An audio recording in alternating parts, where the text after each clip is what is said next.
সেখানে বিজেপি নেতার নাম বাদে বিক্ষোভ, ভোটার তালিকায় নেই রাকেশ চট্টরাজের নাম, আর তাই বিক্ষোভ। বাঁকুড়ার ছবি আপনারা দেখছেন। বাঁকুড়ায় বিজেপির মন্ডল সভাপতি রাকেশ চট্টরাজ লোকসভা নির্বাচনে ভোট দিয়েছেন, কিন্তু ভোটার তালিকায় রাকেশের নামের পাশে ডিলিটেড লেখা। নাম বাদে তৃণমূলের চক্রান্তের অভিযোগ। কথা বলবো, প্রিয়ব্রত প্রতিনিধি রয়েছেন সঙ্গে। প্রিয়ব্রত, এখন চূড়ান্ত যে তালিকা প্রকাশ করেছে নির্বাচন কমিশন, সেখানে দেখা যাচ্ছে যে মন্ডলের যে সহসভাপতি রাকেশ চট্টরাজ তার নাম বাদ দিয়ে দেওয়া হয়েছে এবং ডিলিটেড লেখা রয়েছে, এবং সেই কারণেই তিনি ক্ষোভে ফেটে পড়েছেন। বিডিও অফিস তারা বিক্ষোভ দেখিয়েছেন। তাদের দাবি যে এই নামের চক্রান্ত করেছে প্রশাসন এবং তার সঙ্গে শাসক দল তৃণমূলের চক্রান্ত রয়েছে, এবং সেখানেই তার দাবি তুলছেন যে এই যে নাম বাদ দেওয়া, সেখানে তিনি শুনানিতে টাকা পেয়েছিলেন, শুনানিতে তিনি কাগজপত্র দিয়েছেন, তার বাবার নাম রয়েছে, মায়ের নাম রয়েছে, কিন্তু তার নামের জায়গাতে ডিলিট লেখা হয়েছে। এটা চক্রান্ত করে তৃণমূল কংগ্রেস শাসক দল তারা প্রশাসনকে কাজে লাগিয়ে এমন ধরনের ঘটনা ঘটেছে। কিন্তু যে প্রশ্ন বারবার ধরে তৃণমূল কংগ্রেস তুলেছিল যে বৈধ ভোটারদের নাম বাদ দেওয়া চলবে না, সেই বৈধ ভোটার যদি তিনি নিজে রাকেশ চট্টরাজ বলে দাবি করছেন, সেক্ষেত্রে তার নাম বাদ হয়েছে এবং সেই কারণে তিনি প্রশাসনের দ্বারস্থ হচ্ছেন, বিক্ষোভ দেখাচ্ছেন, এবং নির্বাচন কমিশনের যে ভূমিকা সেটাকে কিন্তু প্রশ্নের মধ্যে তুলছেন নিজেই। এবং সেখানেই তৃণমূলের প্রশ্ন যে তিনি কিন্তু নিজের নামের ক্ষেত্রে যেভাবে আন্দোলনে নেমেছেন, কিন্তু যখন সাধারণ মানুষের নাম বাদ গেছে সেখানে কিন্তু কেউ বিজেপিকে আন্দোলন করতে দেখা যায়নি। তাহলে কেন নিজের নাম বাদ গেলে আন্দোলন করবেন? তিনি নিজে বৈধ ভোটার দাবি করছেন, কিন্তু প্রশাসনের দ্বারস্থ হচ্ছেন, কিন্তু নির্বাচন কমিশনকে দায় দিতে। বাঁকুড়া 1 নম্বর ভিডিও অফিসের সামনে ধর্নায় বসেছি, কারণ এখানেই ফর্ম জমা দিয়েছিলাম। এখান থেকে সমস্ত ভোটার লিস্টের কাজ এই ব্লকে সম্পাদনা হচ্ছে, এই জন্য এখানেই সুবিচারের আশায় বসেছি। প্রশাসনের দৃষ্টি আকর্ষণ করছি, ভুল যদি তাদের থেকে থাকে তারা সংশোধন করুন। আমার নাম ভোটার তালিকা থেকে বাদ দেওয়া হয়েছে, যেখানে আমার বাবা মার নাম ভোটার তালিকায় বর্তমান। আমি এখানে জন্ম, এখানেই বড় হয়েছি। আমার 7 পুরুষের কাগজ আমাকে বললে আমি বের করে দিতে পারবো, সেখানে আমার নাম সরাসরি ডিলিট কিভাবে হয়? আন্দোলনটা তো একটা রাজনৈতিক দলের হওয়া উচিত, সাধারণ মানুষের বিরুদ্ধে আন্দোলন। যারা বৈধ ভোটার তাদের নাম যেন তালিকা থেকে বাদ না যায়। এবারে উনি বৈধ ভোটার না অবৈধ ভোটার, এটা উনাকেই প্রমাণ করতে হবে। উনার গায়ে জ্বালা হচ্ছে, উনার নামটা বাদ চলে গেছে। উনি কি একবারও ভেবে দেখেছেন উনি যে বুথের ভোটার, সেই বুথে এখনো 8 জন যারা ভোটার আছেন, যাদের নিজস্ব সমস্ত ডকুমেন্টস আছে, তাদেরকেও ডিলিটেড দেখানো হয়েছে? ওনার তো উচিত ছিল সার্বিক সবাইকার জন্য আন্দোলন করা। আর তৃণমূল কংগ্রেসের সাথে থেকে প্রথম দিকে আন্দোলনটা করলে তো মনে হয় ভালো হতো। সংবাদের শিরোনামে থাকার জন্য নাটক করছে উল্টা পুরাণ। খেজুরিতে 2 নেতার হাতাহাতি মারামারি। কেন? পদ পাইয়ে দেওয়ার নামে কাটমানির অভিযোগ, আর পরে দলীয় পদ না পেয়ে টাকা ফেরতের দাবি। সেই কারণে ব্যাপক হাতাহাতি। ভাইরাল সেই ভিডিও। টাকা ফেরত চাওয়ায় পার্টি অফিসে বচসা, যে ছবি আপনারা দেখছেন। তর্কাতর্কির পর এলোপাথারি, চর, কিল, ঘুষি। কথা বলবো, প্রতিনিধি সুজিত ভৌমিক রয়েছেন সঙ্গে। সুজিত, যেমন যে ছবি দেখাচ্ছি সেখানে কিন্তু দুইজনই তৃণমূল নেতা এবং দুজনই স্বীকার করছেন এই যে মারামারি হাতাহাতির কথা। অর্থাৎ কিনা এই যে ভাইরাল ভিডিও তা কিন্তু সত্য, এটা বলছেন, কিন্তু বলছেন যে চাপে পড়ে, যে রাজনৈতিক বিষয় নয়, একবারে পার্সোনাল বিষয়। এই কথা বলে যারা এই মারামারি এবং ঝগড়া কলাপ ধরে ঘুষোঘুষিতে একেবারে লিপ্ত হয়েছেন, তারা ওই পাত্র এবং নন্দন দাস, তারা কিন্তু পদাধিকার তাবর তৃণমূল নেতা।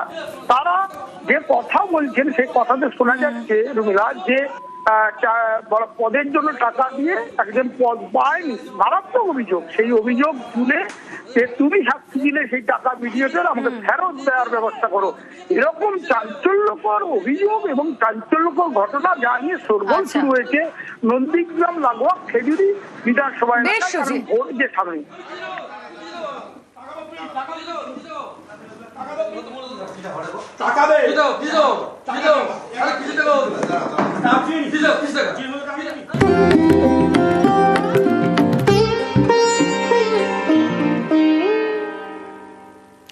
রঙিন হোক যাপন, রঙের এই উদযাপন। দোল পূর্ণিমার পুণ্যতিথিতে বেশ কিছু ছবি আপনাদের সামনে আমরা তুলে ধরছি। বিভিন্ন জায়গায় সেখানে রাঙিয়ে দেওয়ার উৎসব। রং যেন মোর মর্মে লাগে, এই কথাই যেন সকাল থেকে বলছেন আর একে অপরকে রাঙিয়ে দিচ্ছেন। বসন্ত উৎসবের এই দিন আমরা ছবি দেখাবো আপনাদের দীঘায় 1 বছরও হয়নি জগন্নাথ মন্দির উদ্বোধনের। 2025-এর 23শে এপ্রিলের পর আজকের এই দিন, সেখানেও কিন্তু মাতোয়ারা পরিবেশ। দীঘার ছবি আপনাদেরকে দেখাবো, পাশাপাশি এখন যে ছবি আপনারা দেখছেন দীঘার ছবি, সমুদ্র সৈকতে একে অপরকে রাঙিয়ে দেওয়ার ছবি। আসুন কথা বলি, সহকর্মী পঙ্কজ দাশরথী রয়েছেন আমাদের সঙ্গে। পঙ্কজ, সমুদ্র সৈকত, সেখানে আমরা দেখছি, ও বাবা তুমিও বেশ রেঙে রয়েছো, কেমন চলছে সেলিব্রেশন এই দোলে?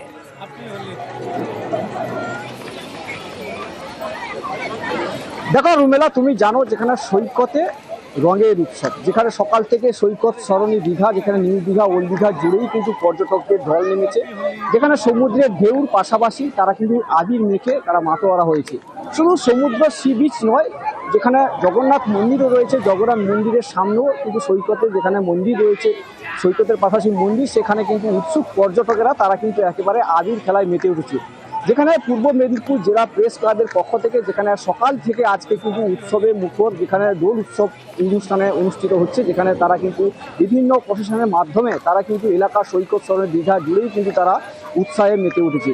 তুমি জানো যেখানে দীঘার জগন্নাথ ধাম রয়েছে, সেই ধাম যেখানে কিন্তু যেখানে ভক্তরাও ঢল রয়েছে, একদিকে ইস্কনের যেখানে কর্মীরা রয়েছে তারা কিন্তু তারাও মন্দিরের সামনে ঢোল কীর্তন যেখানে বাজিয়ে তারা কিন্তু উৎসব মুখরে একেবারে সেজে উঠেছে। সব মিলে দীঘা সৈকতে সাজো সাজো রব একেবারে সৈকত সরণি দীঘায় উৎসবে দোল উৎসবে মেতে উঠছে আগত পর্যটকরা। সকাল থেকে ভিড় যেমন তেমন বেলা বাড়ার সঙ্গে সঙ্গে ভিড়টা আরো ব্যাপক পরিমাণে হচ্ছে। বেশ,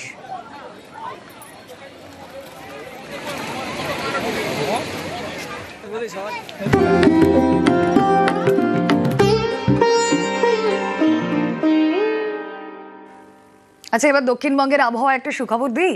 এক রাতে 5 ডিগ্রি নামলো তাপমাত্রা। আজ কলকাতা তাপমাত্রা সর্বনিম্ন 20.1 ডিগ্রি। দোলে দক্ষিণবঙ্গের আবহাওয়ায় সুখবর।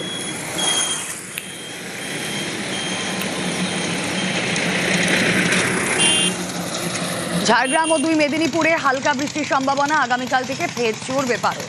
কথা বলবো, প্রতিনিধি বিশ্বজিৎ রয়েছেন সঙ্গে। বিশ্বজিৎ, আগামী রবিবার নাগাদ এই বৃষ্টি হতে পারে, তবে খুব সামান্য সম্ভাবনা, এবং রবিবারে 2 মেদিনীপুর এবং ঝাড়গ্রামে খুব হালকা বৃষ্টির একটা সামান্য সম্ভাবনা তৈরি হতে পারে, এবং সেই রবিবারেই উত্তরবঙ্গে বৃষ্টি হবে। তবে দক্ষিণবঙ্গে বৃষ্টি হওয়ার সম্ভাবনা খুব সামান্য। তার আগে পর্যন্ত অর্থাৎ আগামী শনিবার পর্যন্ত বৃষ্টির কোনো সম্ভাবনা নেই। রঙের উৎসবে তাপমাত্রা খুব বেশি যে বেড়েছিল, অর্থাৎ সর্বনিম্ন তাপমাত্রা 25 ডিগ্রিতে গতকাল ছিল, সেটা অনেকটা নেমেছে। আজ 20 ডিগ্রির ঘরে কলকাতার পারদ, এবং উপকূল সহ বেশ কিছু জেলাতেই সর্বনিম্ন তাপমাত্রা সামান্য কমেছে। তবে এই কমলেও আগামী 2 দিন আবার সর্বনিম্ন তাপমাত্রা বাড়বে, সর্বোচ্চ তাপমাত্রাও 2-1 ডিগ্রি বাড়তে পারে। উষ্ণতার ছোঁয়া থাকবে, গরম বাড়বে। আগামী কয়েকদিন গরম বাড়তে পারে, এবং শনিবার পর্যন্ত বৃষ্টির সম্ভাবনা নেই। রবিবার দক্ষিণবঙ্গে বৃষ্টির সম্ভাবনা, সামান্য সম্ভাবনা ঝাড়গ্রাম এবং পূর্ব ও পশ্চিম মেদিনীপুরে। রুমেলা, বেশ।